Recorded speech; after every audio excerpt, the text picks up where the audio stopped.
You all know Jared Crick, former Cozad Haymaker, former Husker, and currently your friendly neighbor at Farm Bureau in Cozad, as I talked about last June. But now, get this, he's the head football coach at his alma mater right in town with the Haymakers. Last year, Luke Broccoli was a state champion in the high jump, but in 2025, he's only gotten better, improving his championship height by 4 inches just 11 months after winning the state title at Omaha Burke. You may think it's one of those things where it's like a first-round pick in the NFL. They're going to ease Raiola into this fire, right? Hold his hand to get him acclimated.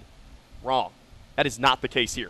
And Coach Rule emphasized that this morning. Let's head to our game of the week. A pair of 2-0 teams, Trey, Arapahoe and Arcadia Loop City. There, week 3 is when we see who's legit and who's not.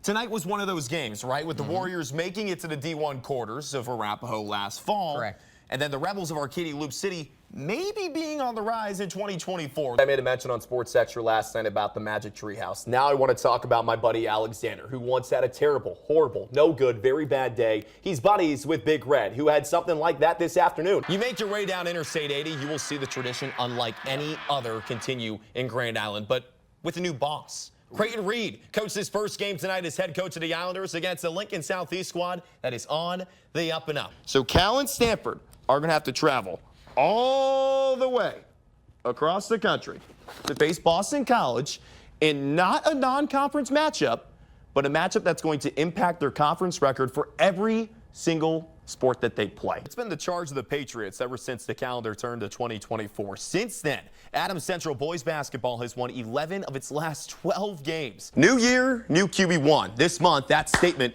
will become true for Reagan Jones, who begins his first camp with UNK tomorrow. It may be St. Patrick's Day, but there's no luck needed for Nebraska ball. The Cornhuskers are into the NCAA tournament for the first time since 2014. And it may sound a little crazy, but high school football in Nebraska continued on a Saturday. Don't blame me, blame Mother Nature. You have McCook and you have Hastings. These two met out west back on October 4th. The Tigers won that matchup by 15, but you know how it is, especially in the postseason, it is very hard to beat a team twice. We go to Lloyd Wilson Field. Tigers were jumping around, but the Bison were McCookin. You know how this goes. One of them was chefing in the first half. Enter Tristan Campbell. Second play from scrimmage, 59 yards.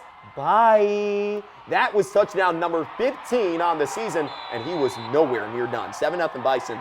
More from Campbell in a little bit. Hastings had a response. Ground game the way to go as well. Chance Bertien gets the house call, and it is confirmed after the push into the pile by the Zebra. Tigers back in the game. We tie things up at 7 with the PAT. But like I said, Campbell was not done. Not 1, not 2, but 3. This was his 3rd touchdown on the evening in the first half. McCook heading back on US 6 with a dub. This one, 34-21, the final. The Bison take it.